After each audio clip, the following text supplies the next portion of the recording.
Welcome to traveller Ujjwal page. আজকের বিষয় হচ্ছে যে ক্যান্টনমেন্টের ভিতরে এবং ক্যান্টনমেন্টের বাইরে যে মানুষ গাড়ি চালায় তার নিয়ম কিভাবে মেনে চলে সেটা নিয়ে আলাপ করব। একটা জিনিস খেয়াল করবেন, যারা ঢাকাতে ক্যান্টনমেন্টের ভিতরে কখনো গাড়ি নিয়ে ঢুকেছেন তারা দেখবেন ক্যান্টনমেন্টের সিগন্যাল পড়ার সাথে সাথে গাড়িটা থামার সিগন্যাল পড়ার সাথে সাথে গাড়িগুলো থামায় দেয়, তাড়াহুড়ো করে না এবং সিগন্যাল অমান্য কেউ করে না। সিগন্যাল অমান্য না করার কারণ হচ্ছে যে সেখানে নিয়মের মধ্যে থাকতে হয় এবং ওই সিগন্যাল অমান্য করার কারণে কিন্তু তাদের রুলস অনুযায়ী যে পানিশমেন্ট সেই পানিশমেন্ট খেতে হয়। পানিশমেন্ট ছাড়া তাদেরকে ছেড়ে দেয় না, একদমই দেয় না।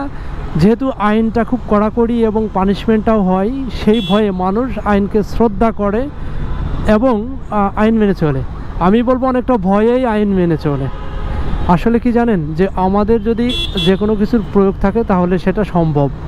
আর ক্যান্টনমেন্টের বাইরে আমরা যারা গাড়ি ঘোড়া চালাই তারা দেখবেন যে এলোমেলো সিগন্যাল অমান্য করে পুলিশের সামনে দে উল্টো পথে এলোমেলো পথে, যেখানে থামার কথা সেখানে না থেমে আরও 10 হাত সামনে থেমে, খুব ঝামেলাপূর্ণ। এটা সবাই জানে, ঢাকাতে যারা গাড়ি ঘোড়া চালায় তারা সবাই জানে। এটার কারণ হচ্ছে অনেক সময় পুলিশ কিছু বলে না, অনেক সময় পুলিশ ছাড় দেয় অথবা পুলিশকে আসলে মূল্যায়ন, অনেক সময় পুলিশ কিছু করে না। আর এটা হচ্ছে যে গাইড জোরে করে মানুষগুলো। বাট ক্যান্টনমেন্টের মধ্যে গিয়ে গাইড জোরে করার কোনো সুযোগ নাই, সেখানে আপনাকে নিয়ম মানে চলে তারপরে পথটা পাড়ি দিতে হয়। সুতরাং একই ঢাকা সিটি, শুধুমাত্র ক্যান্টনমেন্টের ভিতরে আর ক্যান্টনমেন্টের বাইরে নিয়মের, যেখানে নিয়ম না মানলে সেখানে নিয়ম না মানার কারণে যে পানিশমেন্ট, সেই পানিশমেন্ট খাওয়া লাগে, শুধু সেটা বলবৎ থাকার কারণে।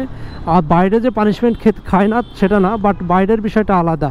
ওই যে বললাম, ক্যান্টনমেন্টের ভিতরে কারোর কোনো কেউ কারোর ফোন চিনে না, কেউ ফোন করবে ফোন চিনে না, কেউ কারোর মুখ চিনে না, একদম যথারীতি তুমি আইন অমান্য করছো, তোমার পানিশমেন্ট, ঠিক আছে।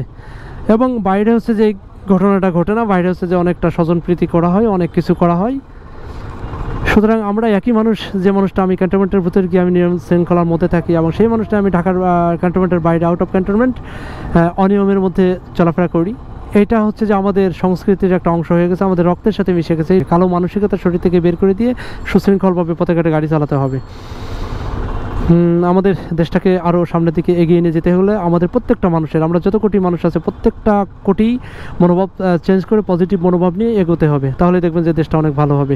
রাস্তাঘাটের বিশৃঙ্খলা এবং রাস্তাঘাটের যানজট নিরসন আসলে কোনো বিষয় না, জাস্ট আমাদের মনোভাব এবং দৃষ্টিভঙ্গি চেঞ্জ করতে হবে। সবাই ভালো থাকবেন, আল্লাহ হাফিজ।